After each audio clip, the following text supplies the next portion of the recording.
शुक्रिया मेरे बारे में सोचने के लिए।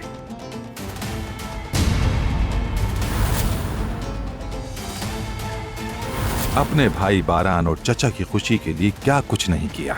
अपने बाप को धोखा दिया, पहली गलती पर ही तुम्हारा टिकट काट दिया। अगर बारान के पीछे भागते रहोगे तो कदर खो दोगे। नफरत के बीज बोने से आप कभी बास नहीं आएंगे, लेकिन अब ऐसा नहीं होगा बाबा, क्योंकि अब मैं वो वाला फरात नहीं रहा जिसने हमेशा आपकी मानी। फरात, तुम्हारे खानदान का फर्द जिहान काराबे को मारने की कोशिश कर चुका है।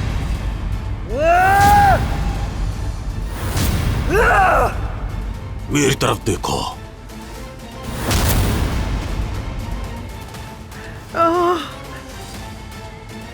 गुल, क्या तुम मेरी एक बात मानोगी? मैं तुम्हें इजाजत दे रहा हूँ गुल कि तुम खुद को मेरी इस अंधेरी जिंदगी से निकाल लो। जवाहिर को उसका कैसे पता चला?